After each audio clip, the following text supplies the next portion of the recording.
Hey guys, Stay Patient here with another episode of the Trophy Hunters Hangout. Now you've probably guessed by this point that this is no longer a weekly show.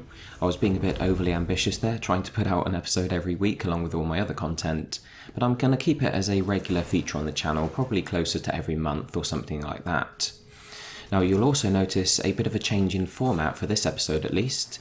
What I thought we'd do is try and kill two birds with one stone by discussing whichever topic we're talking about at the time, but also sharing some footage for a game that I feel like needs some recognition.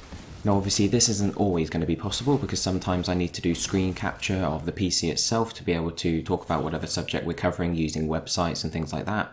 But during some episodes we're going to be able to share some footage, and today I'm showing you some of Livelock, which is a game that we played during the stream this week on Tuesday. Now this is gameplay from further into the game using a different character, so it's a bit more interesting. There are more weapons and sort of abilities and skills unlocked. And this is a really fun game. I feel like it needs more recognition because there's very few people playing it. It's one of those easy platinums that's fairly quick. It takes about 15 hours to complete, but it's really enjoyable as well. And there are a lot of easy plats that get a lot of recognition because they're so simple, they're so quick, but they might be terrible games. But it's really sad to see games that have actually had a lot of effort put into them being pretty much ignored for the most part. So I really do recommend that gamers and trophy hunters alike go out and try Livelock. It's really enjoyable. It's a lot like Alien Nation. The areas aren't sort of big open areas, it's more linear, and it doesn't have quite as much when it comes to sort of leveling and looting features, but it does have some leveling aspects and the ability to upgrade weapons and things like that. But for the most part it just features, nice solid gameplay that's enjoyable, some interesting weapons, interesting abilities to use, and it's just relaxing and fun, and it's nice sort of playing a game that everyone else isn't playing. You feel kind of special, you're one of the few people that's stumbled across it and is trying it out, so definitely check it out if you get the time. Now today we're discussing a topic that was brought up by Ian Bravo, so I'm going to read his comment here. He says, I have an idea for a topic for an episode of the Trophy Hunters Hangout. You can talk about what's better, quantity or quality. What I mean is a profile who has a lot of platinums but are just easy, fast or medium difficulty games, or a profile that doesn't have a lot of platinums but the ones that it does have are really impressive, ultra rare, etc. What do you think? Now this is a really interesting subject that is brought up a lot on the channel. Some people kind of make the comment that no matter how high level a trophy hunter you are, it means nothing if all you've got are easy games, and I totally understand that point of view as well. But I get a lot of people messaging me on PSN saying, what trophy percentage or completion percentage should I aim for? What game should I play if I'm trying to impress people? All these types of questions, asking for my input. And my answer is always the same. I tell them that they should approach trophy hunting in a way that they're going to enjoy and play the games that they will have fun with. Really, impressing other people should be the last thing on our minds, because it's very difficult for others to make accurate assumptions about you as a gamer and as a trophy hunter based on your trophy collection. And at the same time, we all have very different personalities, so the way we enjoy things is different from one person to the next. Now I'm going to use an example of a friend of mine who obviously I'm not going to name, but he has set a goal to be the top level trophy hunter in his country. His account is quite a new account, it's only a few years old because he had to start over again, but that's his goal. He's trying to be the highest level player in his country, and as a result he plays a lot of easy platinums. He basically plays every single super quick, super easy plat, along with a lot of medium difficulty games as well that he enjoys. Now a lot of people would criticise his approach, and in many ways I would agree. I would think, why are you playing so many games that you probably don't enjoy, and maybe avoiding other games that you might have fun with just because you're trying to retain a 100% completion rating, which is another goal of his. And why do you care so much about what other people think, about the impression that your account has on other people? But when you really think about it, quite often even that approach, even the goal of being the highest level player in a certain demographic, doesn't necessarily mean that that person is playing just to impress other people. It might be that that is the approach that they personally enjoy. Now I liken this to kind of completing a to-do list. Every week we might have a ton of things to do. At the start of the week, after the weekend, we think to ourselves, right, I need to kind of maybe make a written list or just make a mental note of all the things I need to do this week. There might be tons of stuff you need to do. They might be very easy tasks, very kind of easy errands that we need to run. But if we finish everything that we have set for ourselves, if we reach that goal, we reach that milestone, we can tick everything off our to-do list, no matter how easy those errands or tasks that we had to do were, we still have a sense of accomplishment. We still feel satisfied that we've finished everything that we set out to do. The same applies to our jobs, we may have a ton of stuff to do at work, and when we finish what we need to do, it just gives us that sense of relief and satisfaction. Now, some people don't have jobs, and I'm not at all trying to imply that completionists are usually people who are out of work. I'm just using this as an example because the friend I'm talking about is out of work, and this is a way in which he can kind of give himself goals to reach and a sense of accomplishment. He's out of work for unavoidable reasons, circumstances outside his control. But like I say, this can apply to all sorts of people. But the sense of, setting goals for yourself when it comes to trophies and then reaching those goals just gives some of us who enjoy that approach a sense of satisfaction and accomplishment. And quite often other people might say, well, how can you feel accomplished if all you've done is complete a game that's super easy and anyone could have done it? But for those types of people, it's not really about the individual games. It's about the overarching milestone or goal that they've set for themselves, and then reaching that goal as an all-round thing. It's not about the individual games, it's about their account on the whole. The same could be said for those of us who maybe have unfinished games on our account and we know we can finish them, but maybe we're struggling for time, and we think to ourselves, it'd be pretty cool to try and finish off some games. Maybe we've got a bit of OCD affecting our mind and it bugs us when we go onto our account and there are a few games that we haven't finished that we could easily finish if we put the time in. Then we may sort of set a goal and think to ourselves, I'm going to finish this list of games, it's going to increase my completion percentage, and it's just going to kind of ease the annoyance that I feel in the back of my mind every time I look at my trophy collection. Well, if we set that goal, it doesn't really matter how easy or tough the games are that we're trying to get finished. If we reach the goal and we finish everything that we've set out to do, and we see all of those games at 100%, that can give us a satisfying feeling as well. Now, in those situations, if the account is mostly easy platinums, it might not be that impressive to other people. But if we've enjoyed the journey, if we've enjoyed the fact that we've accomplished something we set out to do, then that means we've succeeded. It doesn't really matter what other people think.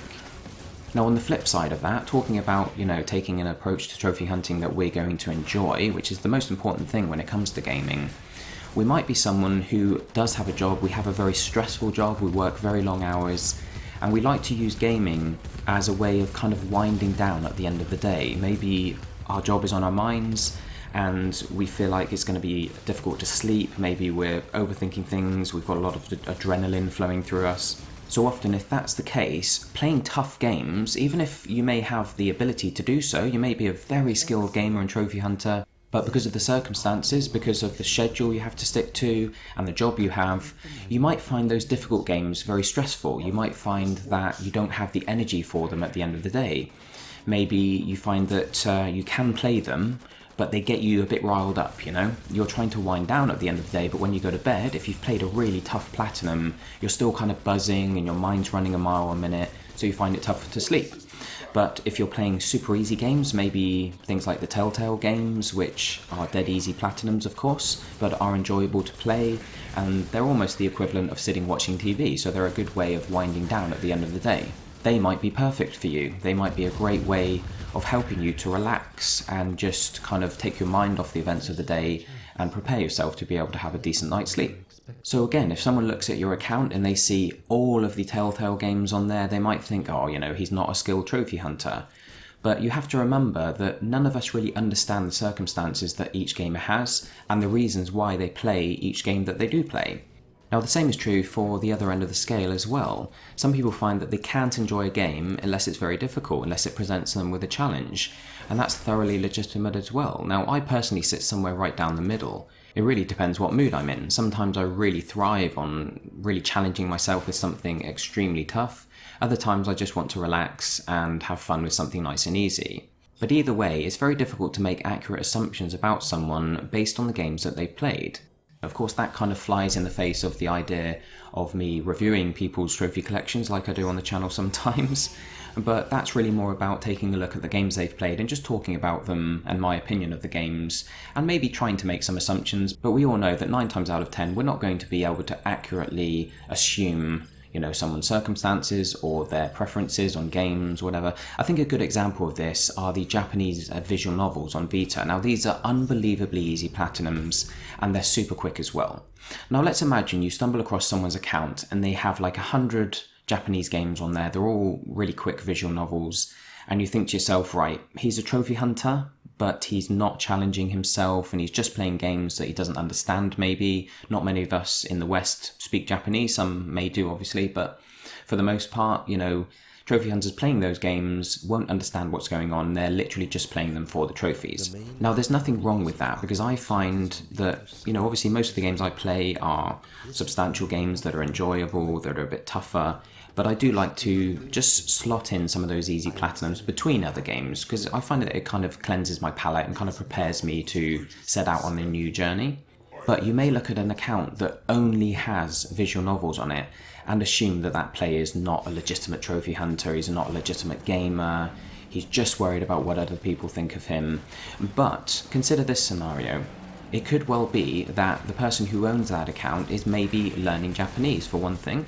Now, I actually know someone who's in this situation. They are using the Japanese visual novels to help them learn Japanese. It's a way of being able to see the language being used in a conversational manner, and it is assisting them. Obviously, they're using other methods of actually learning the language in the first place, but it's a way of them being able to kind of almost practice and practice their reading techniques and things like that. Now, another scenario might be that the person who owns this account does speak Japanese and they really enjoy the games. Maybe they don't skip through all the dialogue. Maybe they read every line of text, every speech, everything that happens in the game. They really have a lot of fun with it, and it takes them a lot longer to plat each game. Maybe they've put hours and hours into every one of the visual novels because they've gone through it nice and slowly. Maybe they're not fluent in Japanese, but they're reading it and they're enjoying the story, so it takes them a bit longer. So you can see the example. Obviously, 9 times out of 10, it is going to be that someone just wants the trophies, but we never know. And we all approach trophy hunting in a different way. We all have different circumstances. And I think the idea of trying to sort of approach your account in a way that's going to impress other people is always going to be a losing battle, because people are going to make assumptions about your account that are incorrect, and people don't know what you enjoy about trophy hunting. That's what your account should be. It should be a reflection of how you enjoy trophy hunting, maybe some of the games that you enjoy, or maybe like I mentioned with the guy earlier who's trying to be the top ranked player in his country. So the bottom line is that we're all different and we should approach trophies in whatever way we're going to find fun. With that being said, let's bring it round to my personal opinion on this actual question of which is more important, quantity or quality. Now, obviously, if you're thinking purely from a outside viewpoint, looking in at someone's account, if you are the kind of person who is trying to build an account that is impressive to other people, if that is the way that you enjoy trophy hunting, then you would have to say that, harder games, but fewer of them, is more impressive than a ton of easy platinums. That sort of goes without saying, doesn't it? But there's something else I feel is worth keeping in mind, and that's the fact that if you have a small account with only a few platinums on it, even if they're super difficult, it might be a very, very impressive account. But quite often, if you're building that account to impress other people, they'll be impressed if they look at it, but for the most part, people aren't going to look at it, because the only thing you can see on PS4, if you look at the console, you look at someone's name, unfortunately, the only thing it shows you is your trophy level. Now, if it showed you the average rarity of your trophies or something like that, then you could scroll through your friends list and you could pick out impressive accounts based on that. But as things are, all you can see is the trophy level, so quite often you'd scroll through and you'd pretty much just scroll right past some of the more impressive accounts because they're lower level and they don't stand out to you. Whereas the higher level accounts do stand out to you, but then of course if you look at them and all they've got is easy platinums, again, you're not that impressed. That's why I personally think that a decent kind of mix of the two is important if you are trying to impress other people. You see, the easy trophy sets that we can play and get the platinums for really nice and quickly are great for giving our account a boost, leveling us up, so that people are more likely to check it out. And then when they do look at it, if you also have a bunch of difficult plats on there and you've got a nice balance, then people are still impressed by it even after, clicking on your trophy list and scrolling through it. Now that's the approach that I personally enjoy. I like playing all manner of different games, difficult ones, easy ones, medium ones, very long ones, very short ones, and I think quite often for me it depends what mood I'm in. I also personally find that playing terrible games, some of those really quick easy platinums that aren't very good like Albedo or Orc Slayer or whatever, I find that they're actually really useful, and this is something that not everyone's going to agree with, but again, like I said, we're all different and we all enjoy different approaches to trophy hunting. But I personally find that a bad game helps me to enjoy the next good game I play even more. Now, not everyone has the time to be able to do this. Some people have very limited time, and my time has become more limited recently, so I haven't really been playing a lot of the easy plats. I've only been playing the ones that I'm doing guides for, and any small amount of time that I can find usually goes into playing something that I'm really enjoying, like Horizon Zero Dawn, or maybe Trackmania Turbo, which I'm currently trying to make my way through. But what I like to sometimes do is play a terrible game. This sounds crazy, but I'll play a terrible game before a game that I really want to enjoy. Now, an example of this is Mass Effect Andromeda. I've been looking forward to this for years. I was so excited about it. It was like the biggest release for a long time for me, since Fallout 4 really, so that's a couple of years ago at least. But when I started noticing all the reviews and the comments that were being made about the story and the dialogue and the glitches and everything, it really dampened my expectations for it, and I was quite disappointed. And I haven't actually played it yet. I do plan on playing it because a lot of people are saying that it's actually very good. It might not be quite up to the original trilogy, but it's still a great game in its own right. So I am looking forward to playing it. But when it comes to games that I'm really excited about, but that could potentially disappoint me because they're not quite up to the standard that I'm hoping for, I find that going into that game off the back of having played something bad helps me enjoy it that much more, because it's that sense of, the game being so much better than what I've been playing recently. Now, if I was to play the original Mass Effect trilogy, which I absolutely love, and then go straight into Mass Effect Andromeda, the quality would dip in some areas, at least when it comes to like the writing and things like that. It's all a bit cheesy, and that would result in me being disappointed. But if I was to play something like Albedo or Orc Slayer or whatever, and I was, to find it really boring, really frustrating, I'd still get the trophies for it, so that would be a plus side, and they only take a couple of hours, which is great. It's a nice way of leveling up. Like I said, if you level up your account using easy plats and then put a bunch of hard plats on there as well, then it means that people do see your account, they do take notice of it, and they're impressed by it when they do take a look. But what that would do for me when it comes to Mass Effect Andromeda is it would be such a leap in quality, such an increase in enjoyment going from a terrible game to Mass Effect Andromeda, because even if Andromeda isn't as good as the original trilogy and it's worse than people were expecting, it's going to be a heck of a lot better than a game like Orc Slayer. So if I was to play Orc Slayer and then Mass Effect Andromeda, it's going to feel amazing. So that's like the way I sort of enjoy using bad games. I know the idea of enjoying a terrible game seems odd, and I might not actually enjoy the time I spend with it while I'm playing it, but I use them as like utility games to enable me to enjoy other games that much more. So Ian, to sort of sum up my answer to your question, this idea of what is better, a lot of easy platinums or a few hard ones, I think personally, as long as you've enjoyed your journey to earning the platinums that you have earned, even if you haven't enjoyed all of the games involved, but they've kind of maybe enabled you to enjoy other games, or maybe they've enabled you to reach goals that in turn give you a sense of satisfaction, then if you've had fun, that's what it's all about. Of course, from a purely objective standpoint, the tougher platinums are more impressive than a lot of easy platinums. But like we said, people can't really make accurate assumptions about your account based on the trophies that you've earned. The only way they can really do so is if they discuss those trophies with you, and that can be quite enjoyable, and that's why approaching trophies in a way that you enjoy is important, because then if you look back over your own trophy list, or maybe you're discussing it with a friend, you have a lot of memories there.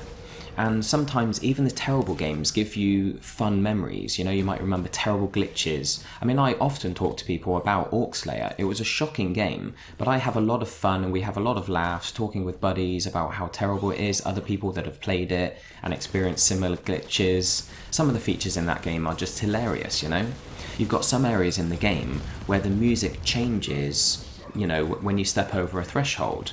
Now, I was in the position where I was stood on the threshold, and there was one type of music coming out one side of my surround sound and another type coming out the other side. And if I turned around, then it would switch the sides of the music, because I was literally on that dividing line. And it's things like that that are terrible, and the game's shocking, but they provide us with memories. So if you're actually going through your trophy collection with a friend, you're talking about the different games, it can be a lot of fun.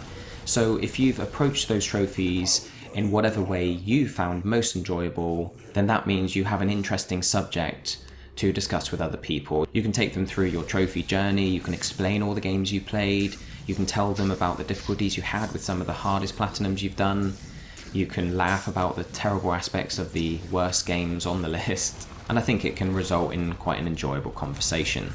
So that's my take on it, guys. You know, like I said, for me personally, I like to have a good mixture of some harder platinums, some longer ones, some quicker ones, some easy ones, all sorts of different games, because I think it just adds a bit of variety to our gaming experiences. At the end of the day, we're all different, so I'm sure some people will agree with what I've said, some won't, but hopefully you found the subject to be an interesting one at the very least, and I look forward to whatever subject we end up discussing next month. But in the meantime, I do have the Nero guide ready to go. In fact, that might already be on the channel by the time I post this, and obviously we'll have the trophy update over the weekend. So thank you very much for watching, guys. I hope it's been fun. I really enjoyed doing this series. It's nice being able to discuss all sorts of random topics. But have a great weekend in the meantime. Don't forget to like and subscribe, and I look forward to catching you next time.